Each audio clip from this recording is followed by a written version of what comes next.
Hello and welcome, everyone.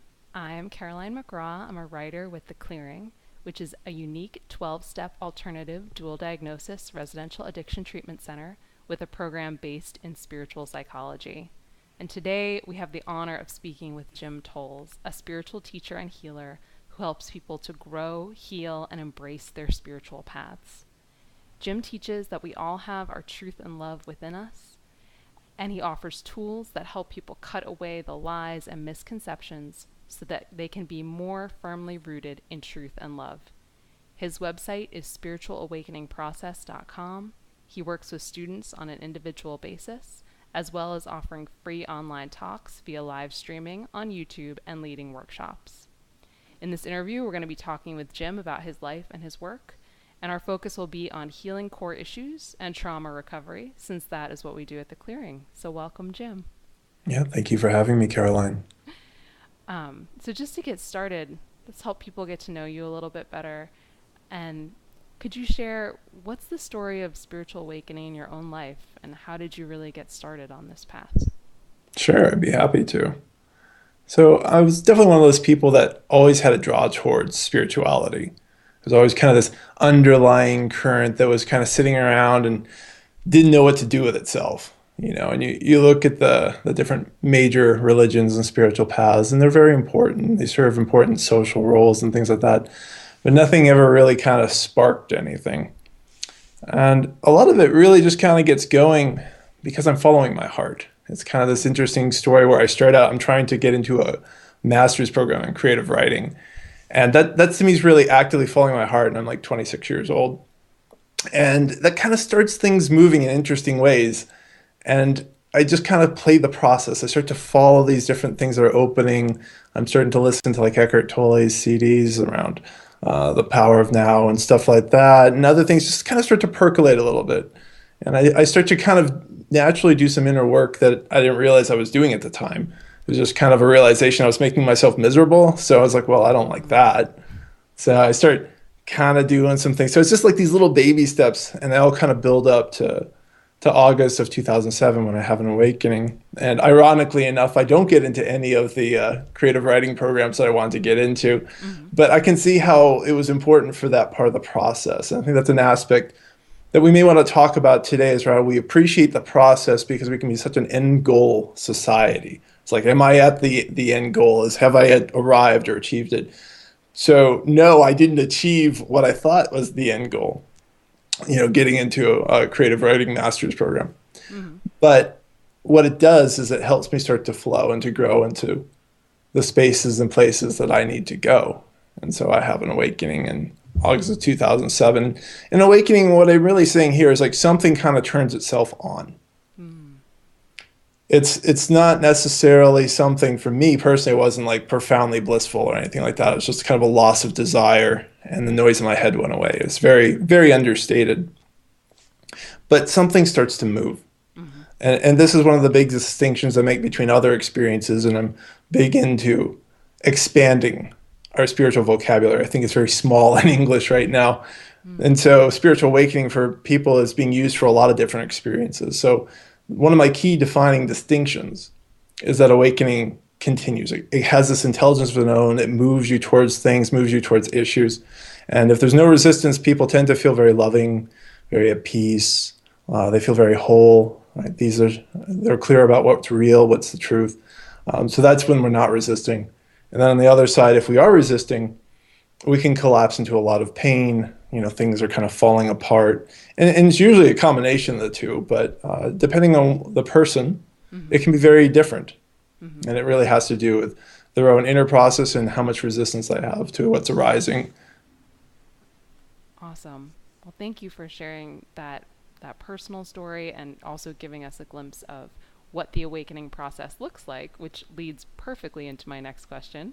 So one of your most popular blog posts discusses the 5 signs of a spiritual awakening. Can you talk us through a few more of those? That loss of desire, perhaps, and also just that sense of peace and connectedness? Yeah, I mean, desire is just kind of what arises out of wholeness, because most of what our desire is an attempt to get something that we feel we lack, right? So these different drivers inside us that kind of push us towards things, they go away when we feel whole, when we're at peace in ourselves. So with the five signs, and lately I've really just been emphasizing the last one, that it sticks around because there are a lot of what I call spiritual openings. So a spiritual opening is like the blinds open in the room, light comes in, but eventually the blinds close because it's an external source. Uh, it's kind of an external source kind of triggers an internal experience sort of a thing versus an internal experience arising on its own. So the awakening I often described as like the lights coming on in your house. Ah, I like So that. you can go hide under the bed, and people do this, right? That's a form of resistance. So you can pull the covers over your head, so you can pretend to not see what has arisen inside you. But there's a way that that's energy that it sticks around. You can certainly resist it. Nothing is impossible, but that's another way to kind of look at the metaphor. It's kind of a mashup metaphor of like a river being released and like the light on. So this combination of movement and clarity. I think that that's another way that we can kind of look at it. But I really want to emphasize that some people don't have that. And I can think of at least three cases off the top of my head Mm-hmm. where they don't have that to like signify that this is what this movement means. It's just the movement starts and they're not feeling clear or loving or peaceful or whole. They're just crash landing. And sometimes it simply has to do with, hidden trauma is the first thing to burst out of them, right, as they drop into themselves. Or they've just really not been living the life that's true to them. And through no fault of their own, right? We just grow up, we learn what we learn, and we start acting it out. We don't know otherwise. So, the five is usually like, the love, feeling and seeing the truth, being at peace, that sense of inner harmony. It can be kind of a sort of silence as well, in the mind at times, but not always. But really the last one, that this thing abides, it moves, and it kind of draws you towards really greater health. But at the time, it often doesn't seem like that. Nice. You also mentioned secondary signs of awakening within the post. Can you share a couple of those too? Well, the common ones that people have is usually around chronic fatigue and like sleep disruption, energy feelings, and it just probably depends on how people want to describe their sensations, how much they think it's physical versus kind of energy. I often describe energy as kind of a sense of buzzing or pulsing or tingling or these types of things. But once again, I always return to like these kind of primary signs is important to understand because otherwise we're in a time of self-diagnosing. And I'm very concerned about people self-diagnosing something that's being spiritual when maybe this is a Western medicine thing. And I always emphasize that everything is divine. So it's not like God decided that energy healing was the only way to go or faith healing and that we couldn't use antibiotics. Right. You know what I mean? And so it's important to appreciate that whatever's going on with us, we want to use all tools available. And so it isn't a bad thing to go to a Western MD and say, hey, I'm having all these tingling, buzzing. And then they come back and say, oh, you're fine. And if you're having lots of experience of love and clarity, then we kind of say like, this is sounding more like a spiritual awakening, that there's energy moving. But with that energy moving, it can kind of keep you wired up at night. That can make it difficult to get to sleep. It can start to process things through dreams. A lot of people will start there if they have a lot of resistance. It's like the subconscious is the part that's willing to be kind of conscious about the issues and starts to process it there. And so for those people that have it moving that way, their dreams tend to be very meaningful. And I often encourage them, get out your dream journal to start working it through in your conscious mind. So maybe you'll be able to sleep at night. So that's one of the ways we start to kind of interact once we've, evaluated the rest of things. I mean, there's a lot of other physiological reasons that people don't sleep well, right? They're drinking too much caffeine, they're drinking alcohol. I mean, all these different substances that I know we're going to talk a little bit more about as we talk around addiction. They get in the way of the body appropriately functioning. In some regards, I think that's the point. Because when the body is trying to bring up trauma or is trying to bring up an issue to us, it doesn't feel good. And so we don't want to deal with that actually appropriate function. And as I often emphasize in my blog, in our society, we're not taught how to appropriately deal with these things that come up. So one of the ways that people address it is to try and suppress it. Oh, I love that. They address it by trying to suppress it. That's nice. I can tell that writer background. I'm getting Yeah. it. So that's also a really good segue into focusing on helping people heal core issues. And Right. a lot of times those are the things that are trying to come up, but we resist it because we don't want to deal with them. So, what are some of the most common core issues that you encounter working with students? Sure. I think I'm still developing my language on this, so I invite everybody into this journey with me. But we want to start at like what are the root issues, and the root human issues, to me, go back to the animal body, the instinctual body, and that's the drive to survive, right? Mm-hmm. Fear of death. Mm-hmm. If we're not afraid of dying, that changes our outlook about ourselves and about all of life instantaneously. Mm. But that's one of the big roots that grows up all these other things. And so think of core issues more like in the stem, right? The trunk of the thing. Yep. And these things down here. And the other one I would say is a fear of pain, because sometimes people are more afraid of pain, physical or emotional, than they are of dying, right? And this is why Sure. there are issues with suicide, because suddenly death isn't as scary as living. Right. So, there's definitely an argument to be made to say that the two are intertwined, and they are. It's like it's a fear of pain, and pain itself is kind of one of the triggers that says I might be dying. And so those two are big ones, and the last one being that drive to procreate. And so that's one of the ones that often underpins a lot of relationship drives for people to be in any sort of romantic relationship, which, when we start to look at the big things that people talk about, it's like jobs and relationships, Yep. right? And to me, jobs is the survival side, and relationships are that drive to procreate, whether or not you want to have kids or not, right? Right. That's not how the instinctual body operates. Mm-hmm. It just operates automatically because when we were all turtles in our evolutionary thing or whatever we were before, right? There's no way to consciously think through like what we do now. So I think there's also a side comment here that any level of healing and spiritual growth is a kind of evolutionary retraining for ourselves. It's necessary. We're all operating on old, outdated programs that grew up when we needed them, but we don't need them as human beings. We can consciously think through a lot of things. Mm-hmm. And so we don't need to be scared of death and pain, and we don't need to be told by our bodies to go have children. Yeah. So just wanted to set the foundation first. So then we come up there, and anytime we believe any of those three are under threat, it tends to create some sort of core issue. And the very center knot, you're going to like this pun, the knot of a core issue is I am not okay, Ah, nice. right? So when we have that stuck in us, and this shows up in a million ways, like people who don't think they're attractive enough, which is usually leading down towards the drive to procreate. Once again, doesn't matter if you want kids or not. This is not how that part of us thinks. It's just how like our ego is built and how society is built to reflect those values of that survival and continue to live and survive. So that knot can be in a lot of different things. Like I am not good enough, I am not worthy enough, and then it starts to play out. It's because you're not attractive. It's because you're not successful. You're not making enough money.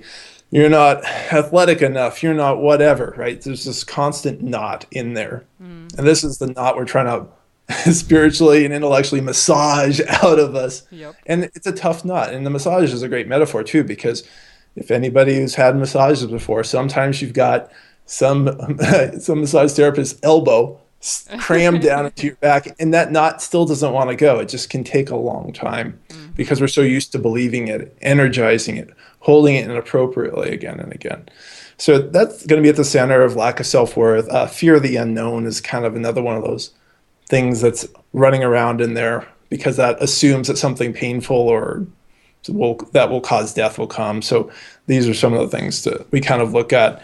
And then the specific name of that knot for everyone is going to be different, and it grows up different levels. So an example for like the beauty thing, because we have a huge problem with that, in my opinion, in both men and women now. Sure. Like I think men have gotten progressively more superficial. I mean, you can look at movies as a way to benchmark that, right? Because you look at like Sean Connery from like the 007 years, like way back when, and he has a pretty average body. Now you're looking at like Captain America in the latest Civil War movie, and this guy has a crazy body. There's a ton of energy, but it's creating this new male ideal around the bodybuilder type, right? And that's a very superficial idea, right? None of us need to be that strong and lift cars off our chests. But this becomes another way that the knot grows up and expresses itself. System. Well, now I have to have six-pack abs and right now, all that sort of stuff. And of course, women have had the superficial thing much longer as far as physical assets. And so that all just is growing up in different ways. And so for women, you got to have makeup and you've got to have clothing and you have to have the right haircut, right? Those are like all the nasty flowers growing out of the plant. And I loved how on your website you write about how when you actually work on these core issues, it can lead to dramatic life changes because you wrote, if your whole sense of self is built on a lie, then you've probably created a whole life full of falsities to reinforce this original lie. Then when you do get working on core issues, you expect a lot of changes in the external world. So can you maybe share a couple more of those kind of changes that you might see if people start to work on their core issues? Yeah, I mean, part of it is we seek familiarity. One of our big problems that we get stuck at is we associate familiarity with safety. Mm. And so when you have those two, and this goes back to the fundamental issue of wanting to not feel pain and not die, Yep. right? So when we've got those two intertwined, and we often realize, and people coming from very traumatic backgrounds start to have to realize this, that what's familiar is not actually safe. Mm. And so this is where like people's wires can be really cross-wired and confused. And so they can tend towards unsafe relationships because they grew up in unsafe relationships and because that's familiar. Yes. And then you can bring somebody who's very loving and very kind to someone who is and has been very badly wounded by their upbringing in one way or the other, and they see it as a threat. It's unfamiliar, right? Mm-hmm. Or it also, love will drive up those uncomfortable issues because the person starts to open up in a certain way, Mm-hmm. and that forces them to deal with something, and that's not necessarily what they're expecting. And so the tendency is we blame the external world. We start to push away. I mean, this happens all the time in my work. It's not anything personal towards me. It's just the nature of sitting with somebody in a space of love. And love ultimately is pure acceptance, that you just sit and allow somebody to fully be as they are. And that's a rare thing. So these things start to churn up and start to move things inside of us in those types of ways. And that's surprising. And there's a tendency that we're going to want to go back towards all the old reinforcing situations that are in that familiar category. And this is just, if that's anybody's situation who's listening to this, it's just so critical that you have to get out of your comfort zone because your comfort zone's messed up. And you're not going to learn a different comfort zone until you get out of the original one. And this is why, I mean, I can't express how much courage is needed and, how much support is needed to start to make those transitions, because it's always hardest when you first do it and you don't know if something's going to work.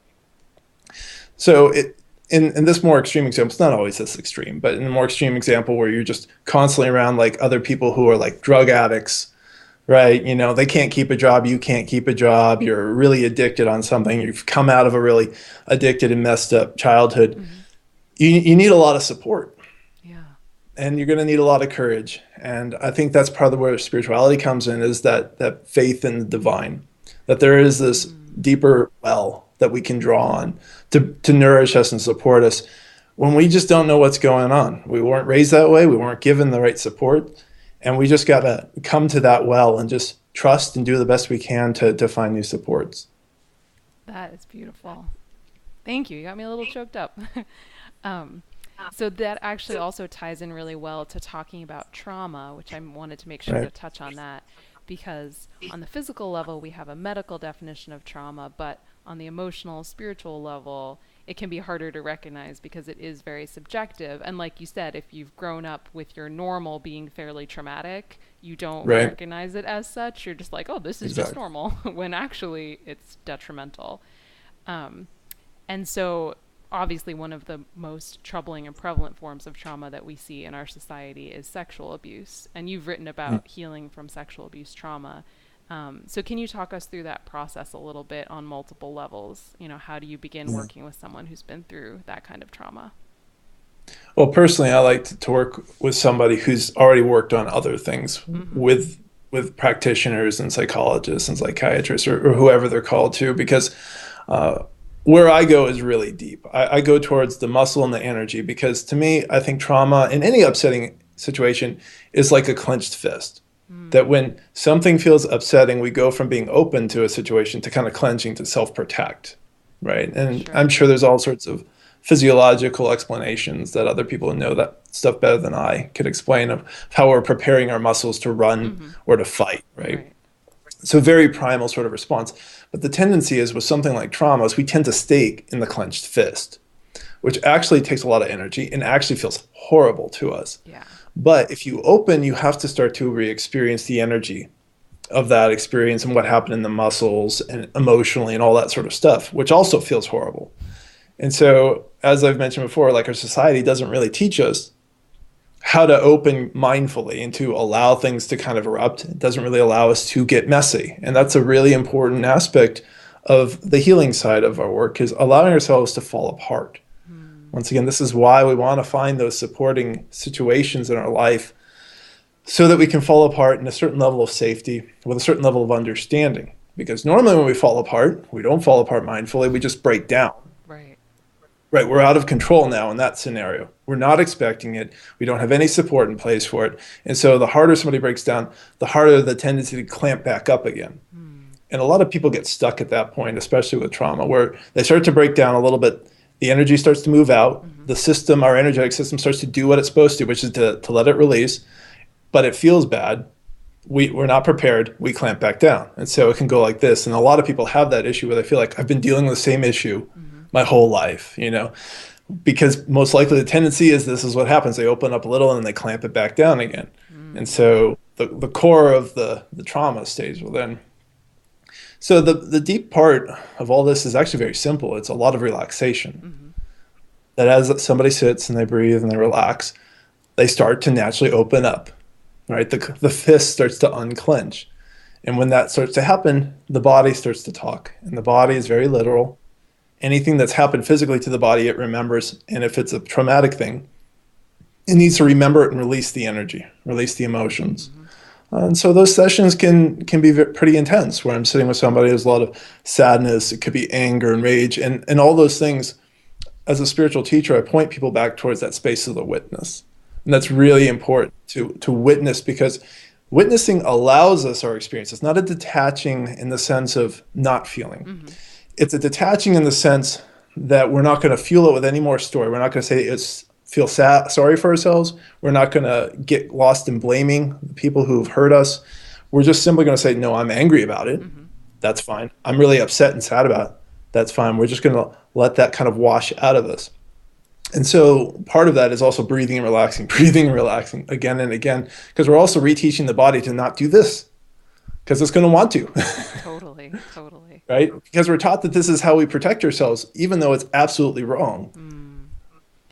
I love that. And also, speaking of that mind-body connection, you also talk about in your blog the process of recovering repressed memory and memory around trauma. So can you maybe share about how that happens and how to deal with it when it does happen? Yeah, I mean, you just go right back to the clenched fist metaphor, because it's like everything gets held on to when we clamp down. So we're clamping down heart, body, mind, spirit. We're just holding on to anything. It's the worse the trauma, the more likely we're going to hold on to everything. And that, for whatever reason, seems to kind of black out parts of the brain where we just won't even allow ourselves to think. Interestingly enough, not all the memories that come up when repressed memories are being recovered are going to be traumatic. It just seems like a whole file cabinet of memories gets shoved away. And so sometimes, and I'm very, very cautious with this, because it's such a suggestible space and you don't want to input anything to it. But I really just encourage people, just write down whatever comes up. So if you're suddenly remembering the smell of blueberry pie in a sunny day, right, that just may have ended up in the file cabinet associated with the trauma of being raped in the woods or something awful like that, right? So starting to allow some of these other benign ones to come up, to me, is part of the process of kind of recovering aspects of memory.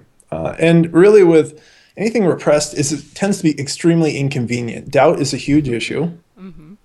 And recently I was watching a video, can't remember his name off the top of my head, but he was talking about the neurobiology of trauma. And so with the neurobiology of trauma, please don't quote me on this, and anybody listening to this, I really encourage you to go search on it on YouTube, because there's some really cool stuff that'll help you explain why we remember differently. So this is another aspect with repressed memories that I've recently learned. But it also reinforces why we go towards the body, because the body, that part of the brain that's kind of remembering things, doesn't get shut down, where like the frontal lobes and stuff going on with the amygdala change how we can remember. Like you lose the ability to sequence and create context with the memories, because those parts of the brain are being shut down by the release of like norepinephrine and whatever other neurotransmitters are just going crazy during that moment. So that kind of leads towards I don't know if, because I haven't had the experience, I guess the best way I would describe it from what it sounds like is a surreal Mm-hmm. sort of memory, Mm-hmm. right? So it doesn't match up to like your other memories. It's like if you were remembering our conversation today, like there's a certain quality sequence to it that you're going to be able to remember. But if there was a trauma, it wouldn't feel the same. Right. So this often, in my opinion, fuels doubt. And so doubt Oh, is that big thing, right? Because doubt now starts to look at this thing as like, but it doesn't feel like this memory over here, right? I'm used to memory being like this, yes. not like this. And additionally, doubt's terrible if it's like incest, Mm, because family teaches us that family is always in our best interest, really, right. Right. right? And so that's a huge problem with incest because then there's this other story that's competing and says, no, dad or mom didn't do this to me. Mm-hmm. And so that fuels more doubt. But really, the biggest thing I think with repressed memories is they're inconvenient. Because if somebody's really relaxed and open, that's really not an active imagining thing. I mean, I'm sure somebody with a different mindset could, Mm-hmm. but my experience is that's just not convenient. It's not what's Mm-hmm. going on in the moment. I'm never asked, I wouldn't say never, but very rarely am I ever asking anything remotely to do with sexuality, Mm-hmm. when something like that or another trauma is coming up. The body just starts to open, it starts to speak, and I focus people on focusing on where the body is speaking because, as I said, the body's very literal and very honest. And if something is going on in your genitalia, something happened there because Mm-hmm. I'm sitting with a student and we're just breathing and relaxing, and Right. that's it. Wow. That is so powerful. And thank you for sharing that aspect of how the brain chemistry works too, because I had definitely read about how if you're in a crisis situation like a car accident or something, you can't feel time in the same way. It seems to either speed up or slow down because your perception is off. And like you said, the way that your brain is working, you're not sequencing events in the same way that you normally do. But I never made that connection to like a memory that you might have repressed, and that's why you doubt it Right. because you're like, this doesn't have the same weight as my other memories, so maybe it's not real. So that's Right. fascinating to me.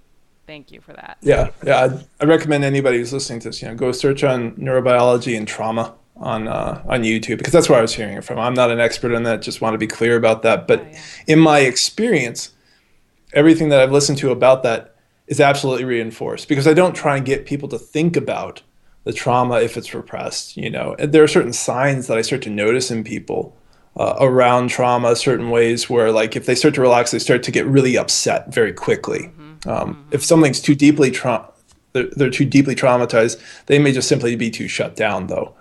So, I mean, there's a lot of levels of working with trauma depending on where you are on that spectrum. So, if somebody's extremely shut down, step one is really just trying to figure out what situations can I really just be safe in, just starting to get a sense of what safety is.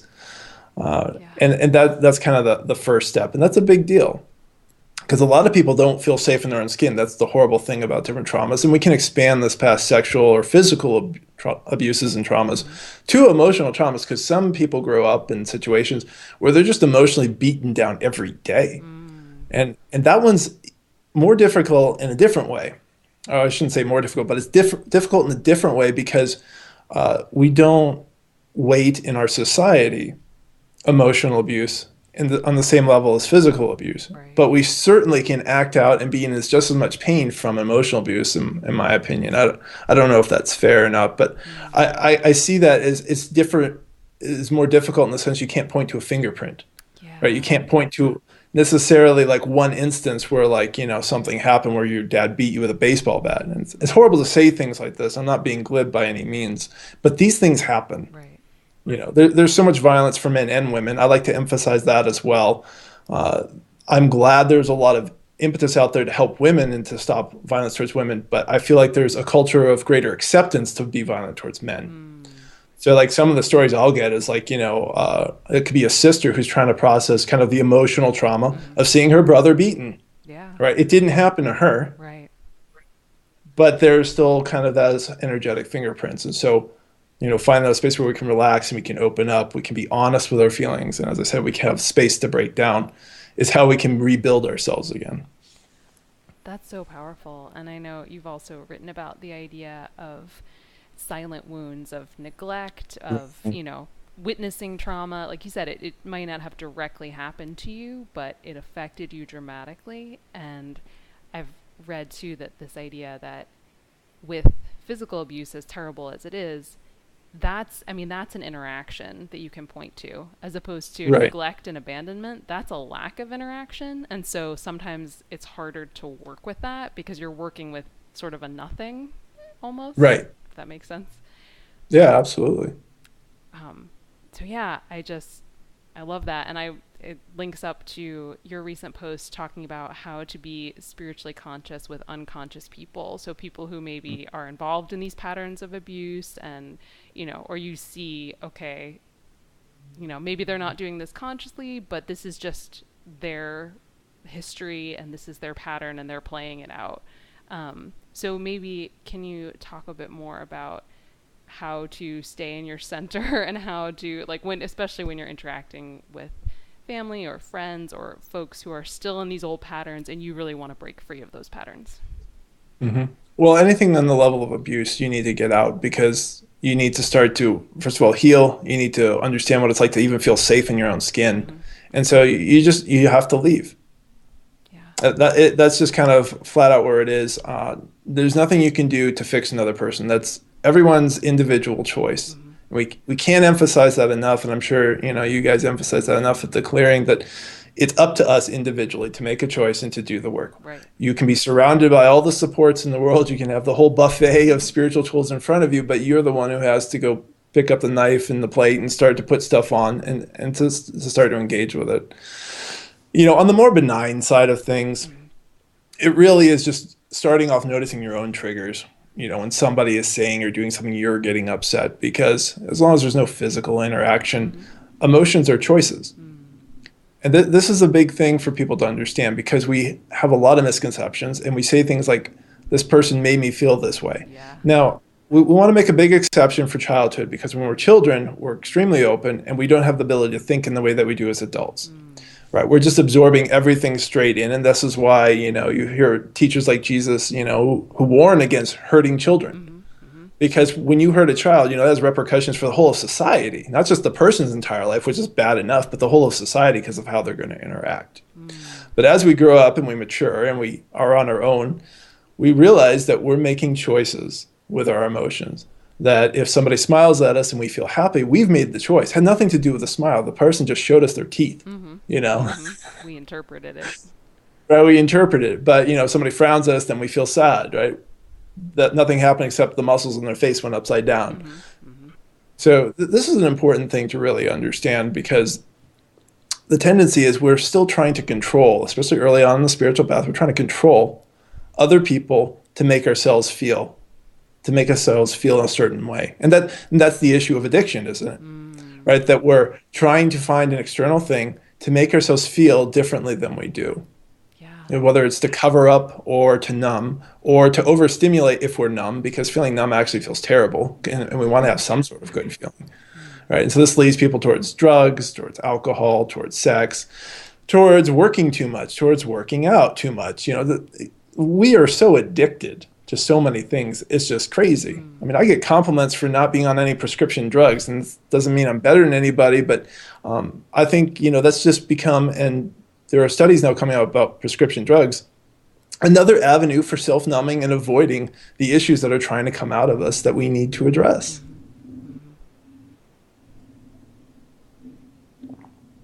So with being spiritually conscious with other people, we're practicing compassion and kindness. We're noticing our own triggers to allow ourselves to start to understand what are the deeper issues being reflected in this trigger, rather than saying, well, this person's just being mean because they don't like my shirt. And it can sound very simplistic, but the more wounded we are, the more quickly somebody is going to be upset. If somebody doesn't give them positive feedback, at least whatever they consider to be positive feedback. And that's a problem too. Because a lot of times what is useful feedback is not going to be considered to be positive, right? If I say, to somebody, you have a drinking problem, right? That doesn't necessarily translate to that person as a positive feedback, right? But it's a very important one. And actually ultimately is a positive feedback to help them get help. So that's another aspect, that if you find it difficult being with people that you don't feel are particularly conscious or are doing their work, Mm-hmm. it's just encouragement. Keep going inside to deal with all of your triggers and all your issues. Because ultimately that's going to show people the way out. And a lot of people aren't going to follow you, but some will. Some will notice that you figured a way out of addiction Mm-hmm. or out of certain, self-worth, self-hate issues Mm-hmm. that they may not have. And so that starts to kind of inspire others to kind of come along. Awesome. Um, just as we wrap up, what's something that you wish more people knew about spirituality and the spiritual path? It's all within. Mm. The spiritual path is not an experience. I mean, what we're talking about right now is overt healing. And so it's kind of like if you have a broken leg. Now, the divine embraces us any way that we are, and that includes with a broken leg. But most of us want to heal that leg, Sure. want to get healthy again. And there's a rehab period for that, right? And whatever the way that we feel broken. And that changes how we experience life. So if we had a broken leg, we've been living in a proverbial wheelchair. And so all the other people around us are probably in proverbial wheelchairs, so they interact with us in certain ways. Mm-hmm. And so once you can walk, though, you're not going to necessarily want to be around the same people in that way. Or if you do, you come back as somebody who may want to help others to say, no, you don't have to be in a wheelchair. You don't have to hate yourself. You don't have to worry about your eyeliner every day. Right. You don't have to make, $100,000 a year, right? Those to me are all signs, with the fears that people have that you're in a wheelchair. Mm. You are inhibited in how you see life and how you're willing to interact with life based off of those core issues. And so once you can start walking, it really kind of changes. God still loves us exactly as we are. Our truth is still always within us. And when you get healthier, the whole world opens up to you. Mm. And it's such a beautiful place to be. But still, all the truth is within you. And so that can be an interesting time for a lot of people to realize how much freedom they actually have, Mm. that they can go and do whatever that they really want. And when I say that, it's not in an ego sense. It really comes from a place of love. Mm-hmm. If we've gone through this much healing, we really don't want to inflict pain or suffering on anyone else. Right. Right. It's just not how you think about it, because we know what sort of hell we just walk through to be standing again on our own 2 feet. Mm. And so, but throughout that, the truth is always within. Your healing is always within. Your spiritual growth is always within. You don't have to go anywhere. You don't have to have a specific experience. And the more you come within, it actually makes it easier to know what supports from the external world you do need. Mm. So this is what I call going inside out. Mm-hmm. And so you go inside, you start to really be honest with yourself because it's an honest place. And then you can come back out again and pursue goals that really matter to your heart, to heal in ways that you need to heal, and to just flow in whatever way is most truthful, most kind, and most loving. Awesome. I love it. Any final words of encouragement or anything else you wanted to talk about that we didn't get to cover? Just tenacity. I think I can't emphasize that enough. That have the tenacity and resilience to go through dark places inside you. You can do it. It's not beyond any of us. It's always sucky. It's not a fun thing to do. But, once again, if we go back to the broken leg Mm-hmm. metaphor, how awesome is it to be able to run, Yeah. to jump, to cartwheel, to breakdance, to do whatever you want? You can't do those things when you're still addicted and you're still lost in core issues. Mm. They're just not accessible to you. In fact, some of what I talk about on my blog sometimes seems magical simply because we're so used to being stuck and handicapped by our own pain. Mm. So the resilience and the tenacity are going to help you to learn how to fix these things, to heal yourself, and to find the supports to help you heal so that you can go and live and enjoy life. Perfect. Thank you so much. You're very welcome, Caroline. I appreciate the work that you and your team are doing.